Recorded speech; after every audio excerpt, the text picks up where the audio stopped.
नमस्कार, तपाईहरुलाई स्वागत छ अनलिमिटेड इड्यू द्वारा सञ्चालित कम्प्युटर अपरेटर अनलाइन क्लासको दोस्रो बसाइमा।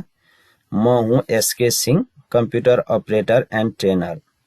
विद्यार्थी साथीहरु, पहिलो क्लासमा हामीले यस कोर्सको ओभरभ्यूको बारेमा छलफल गरेका थियौं र साथै कम्प्युटर अपरेटर पदसँग सम्बन्धित केही धेरै सोधिने प्रश्नहरुको बारेमा पनि हामीले चर्चा गरेका थियौं। तपाईहरु मध्ये नयाँ साथी कोही हुनुहुन्छ भने जसले पहिलाको भिडियो चाहिँ हेर्न छुटाउनु भएछ, कृपया माथिको आई बटनमा गएर त्यहाँ दिएको लिंकमा गएर पहिलो भिडियो हेर्नु होला। विद्यार्थी साथीहरु, आजको बसाइमा हामी कम्प्युटर अपरेटर पदका लागि लोकसेवा आयोगले तोकेको जुन सिलेबस छ त्यसको बारेमा हामी चर्चा गर्छौं र त्यसैमा आधारित रहेर आजको हाम्रो क्लास रहनेछ। क्लासलाई अगाडि बढाउनु भन्दा अगाडि तपाईहरुसँग सानो रिक्वेस्ट गर्न चाहन्छु, कृपया हाम्रो च्यानल अनलिमिटेड इड्यू लाई सब्स्क्राइब गर्नु होला। क्लासलाई अगाडि बढाउँदै तपाईहरुलाई सिधै सिलेबसमा लान चाहन्छु।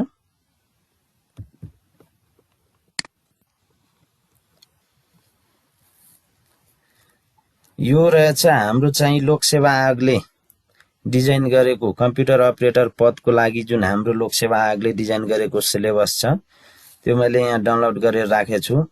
यो सिलेबस तपाईहरुले लोकसेवा आयोगको वेबसाइटमा गएर डाउनलोड गर्न सक्नुहुन्छ र यसको सफ्ट कपी तपाईहरुले यही भिडियोको डिस्क्रिप्सनमा भएको लिंकबाट पनि डाउनलोड गर्न सक्नुहुन्छ। यो सिलेबस हाम्रो यसरी रहेको छ। यो चाहिँ नेपाल विविध सेवा राजपत्र अनंकित प्रथम श्रेणी कम्प्युटर अपरेटर र डाटा एन्ट्री सुपरभाइजर वा सो सरहको पदको चाहिँ जुन खुल्ला प्रतियोगिता छ त्यसको चाहिँ पाठ्यक्रम हो। यो तपाईहरु यहाँ डाटा एन्ट्री सुपरभाइजर भन्ने पद र कम्प्युटर अपरेटर दुईटै पदको लागि यही सिलेबस लागू हुन्छ भनेर यहाँ चाहिँ दिइरहेको छ। र यसमा चाहिँ पाठ्यक्रमको मुख्य उद्देश्य, यो भनेको हाम्रो कोर पार्ट हो। यो सिलेबसको पाठ्यक्रमका मुख्य उद्देश्यहरु भनेको हाम्रो सिलेबसको मुख्य उद्देश्य। यसमा सबभन्दा माथि तपाईले देख्न सक्नुहुन्छ देवनागरिक र अंग्रेजीमा दक्षतापूर्वक टाइपिङ गर्न सक्ने। तपाईको यो नै फर्स्टमा दिएको छ र लोकसेवा आयोगको प्र्याक्टिकल एक्जाममा यही दुईटा कुरा चाहिँ, यही दुईटा टाइपिङ चाहिँ मुख्य निर्णायक पनि हुने गर्छन्। अरु पनि हुन्छन्, अब वर्ड एक्सेल पनि हुन्छन्, तर यो पनि नेपाली टाइपिङ र अंग्रेजी टाइपिङ एकदमै चाहिँ महत्त्वपूर्ण मानिएको छ। त्यसपछि रहेको छ अपरेटिङ सिस्टमको राम्रो ज्ञान भई सहज रूपमा प्रयोग गर्न सक्ने। भन्नुको अर्थ एउटा अपरेटरलाई अपरेटिङ सिस्टमको बारेमा पनि एउटा राम्रो ज्ञान हुनु पर्यो, अपरेटिङ सिस्टम चिन्न सक्नु पर्यो र त्यसलाई व्यवस्थित गर्न सक्नु पर्यो। त्यसपछि फाइल एन्ड डिस्क म्यानेजमेन्ट सम्बन्धी कार्य। भन्नुको अर्थ तपाई अपरेटर भइसकेपछि अफिसमा काम गर्दा त्यहाँ बनाउने फाइलहरु र हाम्रो अफिसको कम्प्युटरमा भएको डिस्कको चाहिँ म्यानेजमेन्ट गर्ने कार्यहरु पनि तपाईलाई आउनु पर्यो। भन्नुको अर्थ डिस्क म्यानेजमेन्ट टुलहरु जुन छन् त्यसको बारेमा पनि तपाईलाई जानकारी हुनु पर्यो। त्यसपछि कम्प्युटरको प्रिन्टर, सिडी रोम, मल्टिमिडिया लगायतका जति पनि एक्सेसरिजहरु छन्, कम्प्युटरका जति पनि डिभाइसहरु छन् जुन हामी चाहिँ युज गर्छौं डेली लाइफमा, त्यस सम्बन्धी पनि तपाईलाई ज्ञान हुनु पर्यो। अब प्रिन्टरलाई कसरी चलाउने, कसरी इन्स्टल गर्ने, सिडी रोम कसरी चलाउने, मल्टिमिडियाका चाहिँ डिभाइसहरु, स्पिकर अनि त्यसपछि माइक्रोफोनहरु कसरी युज गर्ने, त्यस सम्बन्धी पनि तपाईलाई ज्ञान हुनु पर्यो। त्यसपछि आएर तपाईको वर्ड प्रोसेसर रहेछ। वर्ड प्रोसेसर भनेको यो हाम्रो अफिस प्याकेज भित्र आउँछ। अफिस प्याकेज भित्र वर्ड, एक्सेल, पावर पोइन्ट अनि एमएस एक्सेस, यी चाहिँ हामी यति कुरा चाहिँ चारवटा चाहिँ हामी यसमा पढ्छौं खास गरेर यो कम्प्युटर अपरेटरको सिलेबस भित्र। र त्यसमा तपाईलाई वर्ड प्रोसेसर भन्नुको डकुमेन्टहरु बनाउन तपाईलाई वर्ड प्रोसेसरको, जसलाई हामी माइक्रोसफ्ट वर्ड पनि भन्छौं, त्यसको युज हुन्छ र त्यसको ज्ञान पनि तपाईलाई राम्रोसँग हुनु पर्यो। त्यसमा विभिन्न डकुमेन्टहरु कसरी डिजाइन गर्ने, खास गरेर चिठी चपेटाहरु अफिसमा कसरी तयार पार्ने, त्यस्ता कामहरु पनि तपाईले जान्नु पर्यो। त्यसपछि रहेको छ इलेक्ट्रोनिक स्प्रेडशीट। भन्नुको अर्थ एक्सेल हामी जसलाई भन्छौं, एक्सेल भनेर हामी चाहिँ यसलाई चिन्छौं। इलेक्ट्रोनिक स्प्रेडशीट खास गरेर हामी एक्सेल युज गर्छौं। अरु पनि छन्, अरु म्याक कम्प्युटरमा छुट्टै हुन्छन्, त्यस्तै अरु पनि छन्, तर हामी खास गरेर अफिसमा चाहिँ एक्सेल युज गर्छौं। एक्सेलको बारेमा तपाईलाई ज्ञान हुनु पर्यो र अपरेटर इक्जाममा पनि एक्सलबाटै क्वेसन आउँछ, त्यही भएर एक्सल नै हामीले जान्नु पर्यो। एक्सलमा चाहिँ डाटालाई कसरी प्रोसेस गर्ने, कसरी चाहिँ सामान्य किसिमका चाहिँ क्याल्कुलेसनहरू गर्ने, त्यस्ता कुराहरू हामीले चाहिँ जान्नु पर्यो। त्यसपछि चाहिँ हाम्रो रहेको छ सफ्टवेयर इन्स्टलेसन। अफिसमा चाहिँ काम गर्दा हामीले विभिन्न किसिमको सफ्टवेयरमा काम गर्नुपर्ने हुन्छ। ती सफ्टवेयरहरूलाई कसरी इन्स्टल गर्ने तरिका के छन्, विधि के छन्, त्यस सम्बन्धी पनि हामीलाई सामान्य जानकारी, बेसिक कुराहरू थाहा हुनु पर्यो। जस्तै हामीले युज गर्ने अफिस प्याकेजको सफ्टवेयरै इन्स्टल गर्नु पर्यो भने त्यो कसरी गर्ने त्यो पनि हामीले जान्नु पर्यो। अरू सफ्टवेयरहरू पनि हामीले इन्स्टल गर्ने प्रक्रिया के छ, चरणहरू, त्यसको बारेमा चाहिँ बेसिक आधारभूत कुराहरू हामीलाई थाहा हुनु पर्यो।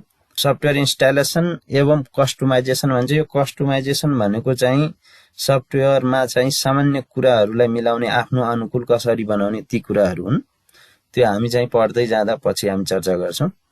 प्र्याक्टिकली नै हामी तपाईहरुलाई देखाउँछौँ। त्यसपछि रहेको छ कम्प्युटर रिलेटेड थ्रेट्सहरू। भन्नुको अर्थ कम्प्युटर रिलेटेड भाइरस हामी बुझ्न सक्छौँ। अब कम्प्युटरमा लाग्ने भाइरसहरू, त्यसको बारेमा पनि हामीले थाहा हुनु पर्यो। त्यसलाई कसरी रिमुभ गर्ने त्यो पनि थाहा हुनु पर्यो। कम्प्युटर एक्सेसरिज तथा सफ्टवेयरको सुरक्षा गर्न सक्ने कम्प्युटरका पार्टहरू र सफ्टवेयरहरूलाई चाहिँ थ्रेटबाट कसरी जोगाउने, भाइरसबाट कसरी जोगाउने, एन्टिभाइरस कसरी हाल्ने, स्क्यान कसरी गर्ने, ती कुराहरू पनि हामीलाई थाहा हुनु पर्यो। डाटाबेस सम्बन्धी राम्रो कार्य गर्न सक्ने। भन्नुको अर्थ डाटाबेस, यो हामी एमएस एक्सेस, यो हाम्रो सिलेबस भित्र चाहिँ एमएस एक्सेसको बारेमा हामीले पढ्नुपर्छ।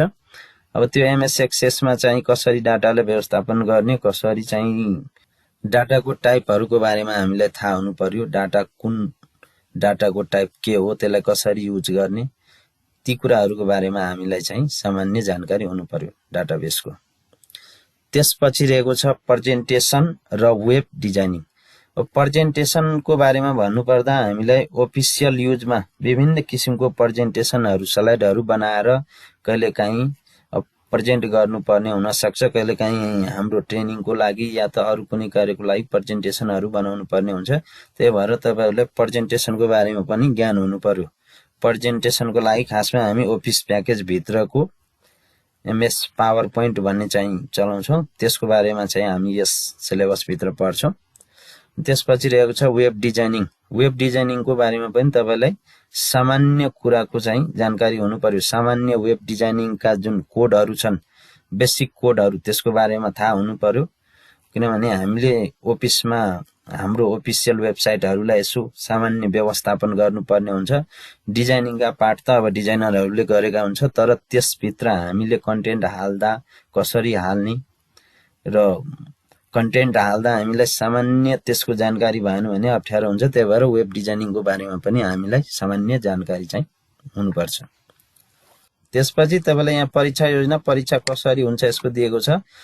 अब यसको परीक्षा चाहिँ तपाईको 2 चरणमा हुन्छ, प्रथम चरण र द्वितीय चरण। प्रथम चरणको चाहिँ 50 पूर्णाङ्क हुन्छ र दोस्रो चरण पनि 50 पूर्णाङ्क। प्रथम चरण भनेको लिखित परीक्षा हुन्छ, दोस्रो चरण भनेको तपाईको प्रयोगात्मक हुन्छ। अब यसको पनि डिटेल यहाँ दिएको छ। प्रथम चरणमा कम्प्युटर सम्बन्धी तपाईको 50 पूर्णाङ्कको क्वेशन हुन्छ। 50 पूर्णाङ्कको तपाईको 50 वटा क्वेशन, एक मार्कको चाहिँ 50 वटा क्वेशन हुन्छ र जसको लागि तपाईलाई 45 मिनेट समय इक्जाममा दिएको हुन्छ।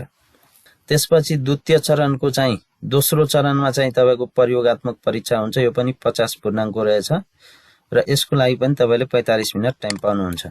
यो तपाईले यसो सरसर्ती हेर्न सक्नुहुन्छ आफै। त्यसपछि यहाँ चाहिँ कुन च्याप्टरबाट कतिवटा क्वेशन सोध्छन् त्यो पनि यहाँ दिएको छ। अब कम्प्युटर फन्डामेन्टलबाट तपाईलाई 14 वटा हुन्छ, अपरेटिङ सिस्टमबाट 5 वटा, वर्ड प्रोसेसिङबाट 10, इलेक्ट्रोनिक स्प्रेडसिटबाट चाहिँ एक्सेलबाट चाहिँ 10 वटा, अनि त्यसपछि डाटाबेसबाट 5, प्रेजेन्टेसनबाट 3, वेब डिजाइनिङबाट 3, यसरी चाहिँ गरेर जम्मा 50 वटा क्वेशन हुन्छ। यो तपाईले एकचोटि यसो सरसर्ती चाहिँ सिलेबस हेर्नु होला। त्यसपछि यहाँ आएर तपाईको प्र्याक्टिकल इक्जाममा नेपाली टाइपिङ, जसलाई देवनागरिक टाइपिङ पनि भनिन्छ, त्यसको चाहिँ 15 मार्क हुन्छ नेपाली टाइपिङको र तपाईलाई टाइम चाहिँ 10 मिनेट दिन्छ। यसमा 15 मार्कको चाहिँ 10 मिनेट टाइम दिएको हुन्छ र यसमा कतिवटा वर्ड टाइप गर्ने र कतिबाट चाहिँ कति अंक पाउने त्यो चाहिँ यहाँ दिएको छ डिटेलमा, यो तपाईहरुले हेर्नु होला। त्यसपछि इंग्लिश टाइपिङमा तपाईलाई 5 मार्क हुन्छ, यसको लागि 5 मिनेट टाइम हुन्छ। वर्ड प्रोसेसिङ, वर्डबाट चाहिँ 10 मार्कको क्वेशन हुन्छ यो प्र्याक्टिकल एक्जाममा। अनि एक्सेलबाट पनि 10 हुन्छ।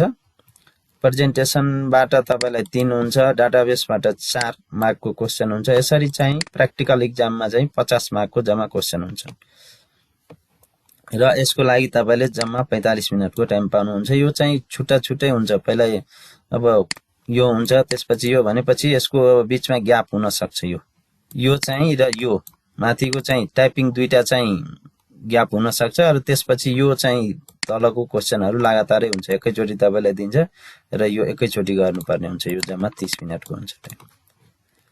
अब यो चाहिँ यसो सरसर्ती हेर्नु होला। यहाँ आएर अब सिलेबसमा कुन च्याप्टरमा चाहिँ हामीलाई के पढ्नु पर्छ ती कुराहरु यहाँ डिटेलमा दिएको छ। यसको बारेमा हामी केही छलफल गर्छौं। जस्तै कम्प्युटर फन्डामेन्टल भन्ने च्याप्टर रहेको छ। यो भनेको हाम्रो कम्प्युटर अपरेटर एक्जामको लागि एकदमै महत्त्वपूर्ण च्याप्टर हो। यसबाट हामीलाई 14 वटा क्वेशन आउँछ र यो हामी एकदमै ध्यानपूर्वक यो पढ्नुपर्छ, किनभने यसमा विशुद्ध थ्योरी छ। अरु च्याप्टरहरुमा प्र्याक्टिकल पनि हुन्छ, तर यसमा खास गरेर थ्योरी नै हुन्छ। कम्प्युटर फन्डामेन्टल भित्र तपाईको चाहिँ कम्प्युटरको डिफिनेसन, हिस्ट्री, जेनरेसन, क्यारेक्टरिस्टिक्स अनि टाइप्स एन्ड एप्लिकेसन, यी कुराहरुको बारेमा हामीलाई डिटेलमा थाहा हुनु पर्यो। यस भित्र पनि सब टपिकहरु हुन्छन्, यस भित्रका पार्टहरु पनि हामीलाई डिटेलमा हेर्नुपर्छ। अब जेनरेसन के हो, कतिवटा जेनरेसन छन्, कुन जेनरेसन कहिलेदेखि कहिलेसम्मको छ र कुन जेनरेसनमा कुन डिभाइस आयो, कुन डिभाइस चाहिँ कुन मितिमा आयो, डेटहरु के छन्। जस्तै जेनरेसन भित्र चाहिँ अब फर्स्ट जेनरेसनमा तपाईको चाहिँ भ्याक्युम ट्युबमा आधारित छन् फर्स्ट जेनरेसन। अब त्यसमा भ्याक्युम ट्युब कहिले आयो, दोस्रो जेनरेसन जस्तै ट्रान्जिस्टर छन्, ट्रान्जिस्टर कहिले आयो, ती कुराहरुको बारेमा पनि हामीलाई डिटेलमा थाहा हुनु पर्यो। यसको बारेमा हामी विस्तारै चाहिँ पढ्छौं अर्को क्लासहरुमा। सबै यी कुराहरुको बारेमा हामी डिटेलमा पढ्ने छौं। त्यसपछि अर्को यहाँ अपरेटिङ कम्प्युटर सिस्टम भित्र चाहिँ के छन् पार्टहरु, डाटा के हो, डाटा प्रोसेसिङ कसरी हुन्छ, हार्डवेयर के हो, सफ्टवेयर के हो। त्यसपछि कम्प्युटरका पार्टहरुमा चाहिँ सिस्टम भित्रका पार्टहरु इनपुट युनिट, आउटपुट युनिट, अनि प्रोसेसिङ युनिट, स्टोरेज युनिट र ती युनिट भित्र पनि के छन्, ती सबैको बारेमा हामी चर्चा गर्छौं। यहाँ तपाईले हेर्न सक्नुहुन्छ सीपीयू भित्रका पार्टहरु यहाँ दिएको छ। सीपीयू मा चाहिँ अर्थमेटिक लजिक युनिट एएलयू, त्यसपछि कन्ट्रोल युनिट सीयू र मेमोरी युनिट एमयू हुन्छ। यो भित्र पनि पार्टहरु हुन्छन्, कन्ट्रोल युनिट भित्र पनि हुन्छन्, मेमोरी युनिट भित्र पनि हुन्छन्। यसको बारेमा पनि हामीले डिटेलमा पढ्ने छौं। स्टोरेज डिभाइस के हो र कति किसिमका छन्, प्राइमरी स्टोरेज डिभाइस के हो, सेकेन्डरी के हो। अब सेकेन्डरीलाई एक्जिलरी पनि भन्छन्, एक्जिलरी मेमोरी, सेकेन्डरी मेमोरी हामी भन्छौं। अब त्यसभित्र पनि के छन्, floppy disk, hard disk, compact disk, DVD, flash disk इत्यादि। अनि नेटवर्कका डिभाइसहरु, नेटवर्किङ डिभाइसहरु, network card, modem, sound card ETC. अब अहिले झन् नेटवर्क भित्र चाहिँ नयाँ डिभाइसहरु, VPN अनि अरु पनि डिभाइसहरु छन्, अनि राउटरहरु छन्। तिनीहरुको बारेमा पनि हामी पढ्नुपर्छ, ती कुराहरु पनि हामीलाई थाहा हुनु पर्यो।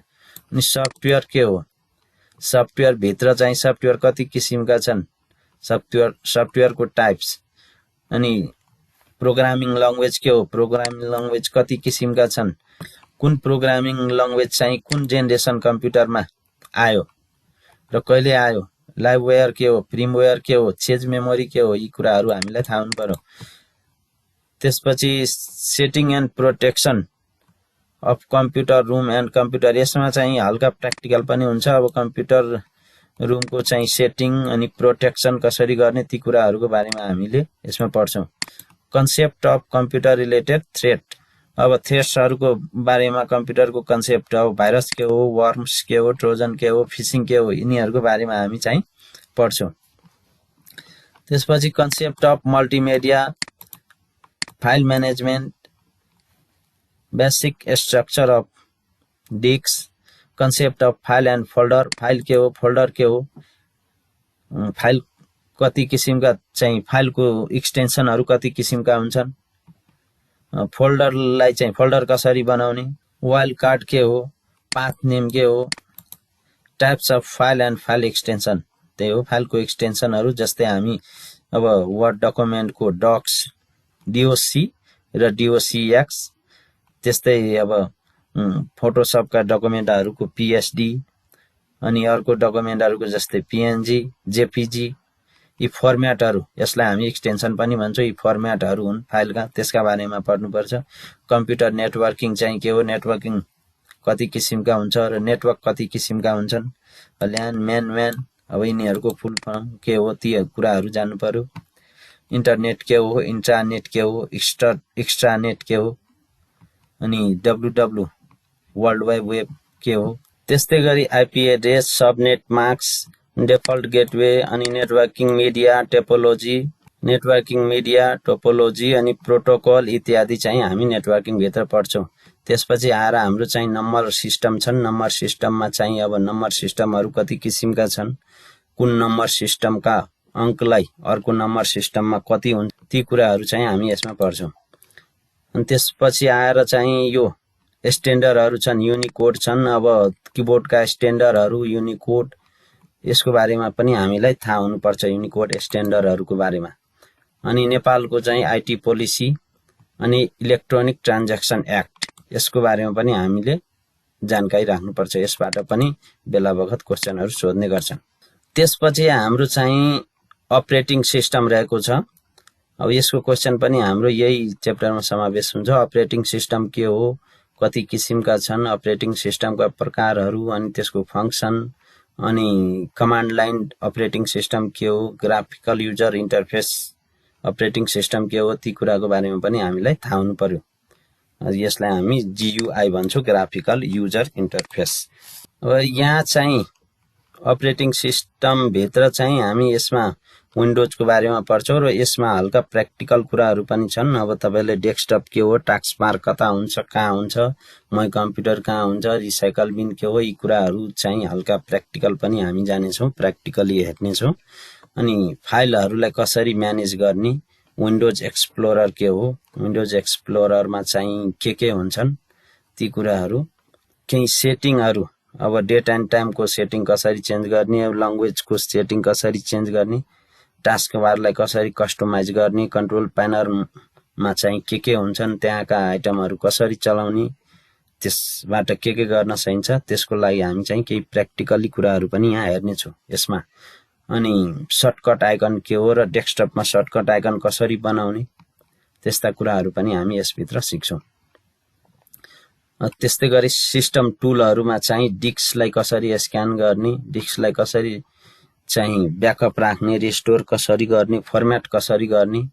त्यसपछि अर्को च्याप्टर रहेको छ वर्ड प्रोसेसिङ। यो पनि एकदमै इम्पोर्टेन्ट च्याप्टर हो। यसमा खास गरेर होल रूपमै भन्ने हो भने वर्ड प्रोसेसिङ भित्र सामान्यदेखि लिएर कम्प्लेक्स डकुमेन्टहरू कसरी बनाउने र ती बनाउँदाखेरि कुन कुन टुलहरू चलाउनु पर्छ, ती सबै कुराको बारेमा हामीलाई थाहा हुनुपर्छ, ती सबै कुरा हामीले सिक्नुपर्छ। अनि त्यसपछि तपाईको सर्टकट कीहरू पनि थाहा हुनु पर्यो। जस्तै कन्ट्रोल जेड बाट के हुन्छ, कन्ट्रोल भी बाट के हुन्छ, कन्ट्रोल सी बाट के हुन्छ, कन्ट्रोल ए बाट के हुन्छ, यस्ता सर्टकटको बारेमा पनि हामीलाई थाहा हुनु पर्यो। एक्जाममा त्यस्ता सर्टकट कीहरू पनि सोध्ने गर्छन् प्राय जसो। खास गरेर यसमा चाहिँ 3 र 7 लाई बेस बनाएर चाहिँ क्वेशनहरू आउने गर्छन्, तर नयाँ क्वेशनहरू पनि समावेश गरिएको हुन्छन् पछिल्लो पटकको एक्जाममा।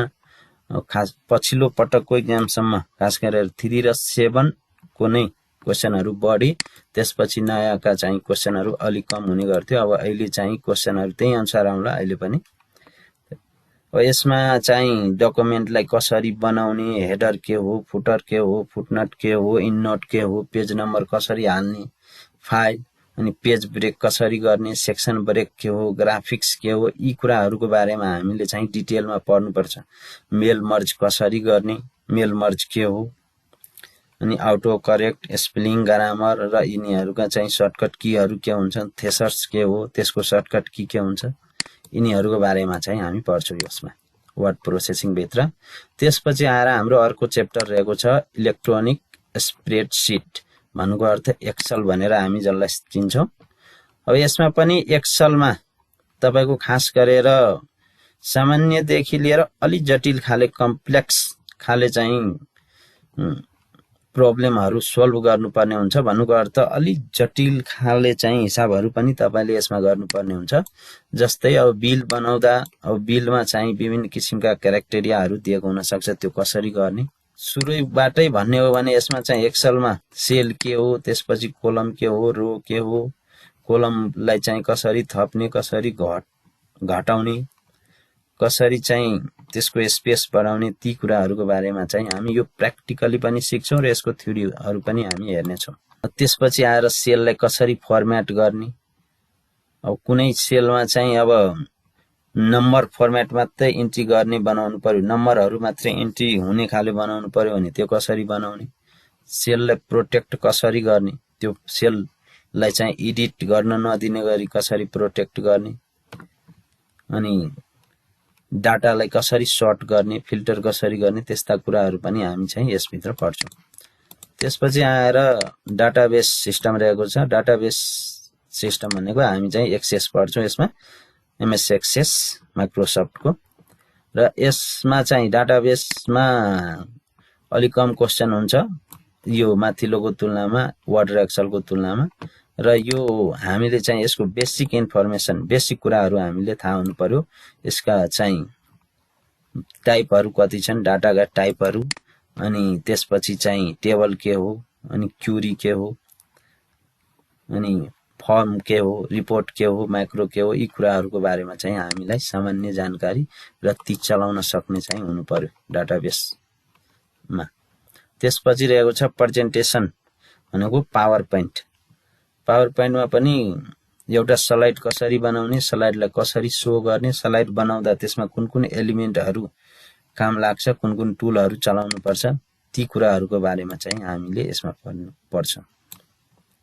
अब स्लाइड शो के हो, एनिमेसन के हो, स्लाइड शो गर्दा के त्यहाँ हुन्छ, स्लाइडलाई फर्मेटिङ कसरी गर्ने, स्लाइडको एनिमेसन कसरी गर्ने, अब त्यसमा चाहिँ अडियो कसरी हाल्ने, मुभीहरू कसरी इन्सर्ट गर्ने, पिक्चर कसरी हाल्ने, टेबल र चार्टहरू कसरी चाहिँ मिलाउने, ती कुराहरूको बारेमा चाहिँ हामी यसमा पढ्नेछौँ। त्यसपछि रहेको छ वेब पेज डिजाइनिङ। यसमा पनि चाहिँ हामीले खासै डिटेल भन्दा पनि हामीले यसमा बेसिक कुराहरू पढ्नुपर्ने हुन्छ। वेब पेज चाहिँ के हो, यसको हल्का हिस्ट्री पनि हामीलाई थाहा हुनु पर्यो। वेब पेज चाहिँ कहिलेदेखि सुरु भयो, अब जस्तै चाहिँ www को फुल फर्म के हो, त्यस्ता कुराहरू पनि यसमा आउँछ। HTML को फुल फर्म के हो, विभिन्न यसका ट्यागहरू, साधारण खाले ट्यागहरू के छन्, कुन ट्यागको काम के हो, जस्तै BR ट्यागले के गर्छ, HR ट्यागले के गर्छ, त्यस्ता कुराहरू चाहिँ हामीले यसमा अब बुलेट ल्याउनलाई कुन ट्याग युज गर्नु पर्यो, नम्बर ल्याउन कुन ट्याग युज गर्नु पर्यो, ती कुराहरूको बारेमा चाहिँ हामी यसमा पढ्नेछौँ। टेबल कसरी बनाउने, फर्म चाहिँ कसरी बनाउने, ती कुराहरू पनि हामी यसमा, हाइपरलिङ्क कसरी लगाउने, त्यस्ता कुराहरू हामी चाहिँ यसमा छलफल गर्छौँ। यति रहेको छ हाम्रो चाहिँ कम्प्युटर अपरेटर पदको लागि लोकसेवाले बनाएको सिलेबसका कन्टेन्टहरू। अब यसलाई तपाईले एकचोटि डिटेलमा हेर्न सक्नुहुन्छ र हामीले पढ्दाखेरि यही सिलेबसलाई आधार मानेर सुरुदेखि हामी जुन च्याप्टर हामीले स्टार्ट गर्छौं ती च्याप्टरलाई पुरै सकेर मात्र हामी अर्को च्याप्टरमा जानुपर्छ। जस्तै हामी कम्प्युटर फन्डामेन्टलबाट सुरु गर्यो भने कम्प्युटर फन्डामेन्टलको यहाँदेखि सुरु गर्ने। अब यस भित्र जस्तै कम्प्युटरको बारेमा हामी पढ्दै छौं कम्प्युटर फन्डामेन्टल भित्र भने त्यसको definition, history, generation, characteristics, type, application भित्रका चाहिँ भन्नुको अर्थ यस भित्रका पनि सब टपिकहरू के छन् त्यो पनि खोजेर पढ्नु पर्यो र यससँग रिलेटेड मल्टिपल चोइस क्वेशनहरू के छन् त्यो पनि हामीले सँगै गर्दै जानु पर्यो। यसरी चाहिँ हामी पढ्नु पर्छ। यो सिलेबसको बारेमा यति रहेको थियो। हामीले सिलेबस लगभग पुरै चाहिँ हेरिसक्यौं। यो सिलेबस फेरि पनि म तपाईहरुलाई एकचोटी भन्छु, सिलेबस तपाईहरुले लोकसेवा आयोगको वेबसाइटबाट डाउनलोड गर्नु होला र मैले यहाँ चाहिँ भिडियोको डिस्क्रिप्सनमा पनि यसको लिंक राखिदिने छु, त्यहाँबाट पनि तपाईले डाउनलोड गर्न सक्नुहुन्छ। अब यहाँ एउटा नमुना प्रश्न जस्तो दिएको छ, तपाईले हेर्न सक्नुहुन्छ। यस्तै खाले चाहिँ हाम्रो एक्जाममा प्रश्न हुन्छ। जस्तै यहाँ हेर्नु, which of the following is not the input device, भन्नुको अर्थ यसमध्ये कुन इनपुट डिभाइस हैन। अब तपाईले यसो पढ्नु भएको छ भने तपाई यो सजिलै लाउन सक्नुहुन्छ, एकदमै सजिलो क्वेशन छ यसमा। अब इनपुट डिभाइस कुन हैन भनिरहेछ, यहाँ धेरै जना झुकिन्छ इनपुट डिभाइस कुन हो भनेर हान्दिन सक्छ। त्यही भएर हामीले क्वेशन राम्रोसँग पढेर त्यसले के भनिरहेछ त्यो हेर्नुपर्छ। अब यहाँ input not the input device भनिरहेछ, भन्नुको अर्थ इनपुट डिभाइस कुन हैन। अब माउस चाहिँ के हो त, माउस त इनपुट डिभाइस हो, लाइट पेन पनि इनपुट डिभाइस हो, जोयस्टिक पनि इनपुट डिभाइस हो, प्लोटर चाहिँ इनपुट डिभाइस हैन। यो डिभाइसहरुको बारेमा हामी चाहिँ डिटेलमा पढ्छौं। जोयस्टिक भनेको खासमा यो गेम खेल्नको लागि युज हुन्छ, पहिला पहिला युज हुन्थ्यो, अहिले खासै त्यति युज हुँदैन। नामै हो जोयस्टिक, भन्नुको अर्थ जोय इन्जोय गर्ने, स्टिक त्यसरी बुझ्दा हुन्छ। अनि प्लोटर भनेको तपाईको चाहिँ यो प्लोटर भनेको प्रिन्टर जस्तै हो, एक किसिमको हामी प्रिन्टर बुझ्न सक्छौं, ठूलो प्रिन्टर। यसले चाहिँ ठूलठूला डकुमेन्टहरुलाई प्लोट गर्छ, भन्नुको अर्थ प्लोट बनाउँछ, ठूला ठूला डिजाइनहरुको, कन्स्ट्रक्सन डिजाइनहरुको प्लोट चाहिँ बनाउँछ, छाप्छन्, यसले आउटपुट चाहिँ निकाल्छ। त्यही भएर यो चाहिँ इनपुट डिभाइस हैन। यसरी चाहिँ हामी पढिसकेपछि यो क्वेशनहरुलाई सजिलैसँग गर्न सक्छौं। एउटा कुरा तपाईहरुलाई भन्न अघि बिर्सेछु, यहाँ चाहिँ सिलेबसमा कतातिर चाहिँ लेखेको छ, सिलेबसमा तपाईको चाहिँ क्वेशन नेपाली र इंग्लिश दुईटा मध्ये कुनै भाषामा हुन सक्छ भनेर यहाँ कतातिर लेखेको छ, हेर्नु होला तपाईले। तर लोकसेवाको पछिल्लो अभ्यास जुन छ हाम्रो कम्प्युटर अपरेटर एक्जामको पछिल्लो अभ्यासमा चाहिँ क्वेशन इंग्लिशमै आउने गरेछ। यसरी यहाँ जुन तपाईले हेर्नु भयो अघि, यस्तै इंग्लिशमा क्वेशन हुन्छ, त्यही भएर नेपालीको आश नगर्नु होला, इंग्लिशमै पढ्नु होला र इंग्लिशमै क्वेशन आउँछन्, त्यसमा चाहिँ कन्फर्म हुनु होला। अब यति भन्दै आजको क्लासलाई यही सकाउने अनुमति चाहन्छु। कृपया च्यानललाई चाहिँ सब्स्क्राइब गर्नु होला। अन्त्यमा तपाईहरुलाई एउटा सानो कुरा फेरि जानकारी गराउन चाहन्छु। तपाईहरुले यसभन्दा अगाडिको क्लासमा पनि मैले भनेको थिए, यहाँ चाहिँ यो कम्प्युटर क्विज भन्ने चाहिँ एउटा वेबसाइट रहेको छ। यो वेबसाइटमा गएर तपाईले कम्प्युटर अपरेटर परीक्षा तयारीको लागि चाहिने जति पनि मेटेरियलहरु छन् त्यो यहाँबाट तपाईले चाहिँ डाउनलोड गरेर हेर्न सक्नुहुन्छ। यहाँ क्विजहरु पनि छन्, अनलाइन क्विजहरु, त्यहाँ खेलेर चाहिँ प्र्याक्टिस क्विज चाहिँ खेलेर तपाईले प्र्याक्टिस गर्न सक्नुहुन्छ। त्यो च्याप्टर वाइज क्विजहरु छन्, फन्डामेन्टलको छुट्टै, वर्डको छुट्टै, एक्सेलको छुट्टै, त्यसरी क्विजहरु राखिएको छ। त्यो पनि सुरुदेखि राखिएको छ। त्यो क्विजहरु खेलेर यसो पढिसकेपछि त्यो क्विजहरु खेल्नु होला। यसरी आफुलाई चाहिँ अभ्यस्त पार्न सक्नुहुन्छ र अनलाइन एक्जाम पनि यहाँ राखेको छ, त्यो एक्जाम पनि कन्डक्ट गर्नु होला। धन्यवाद।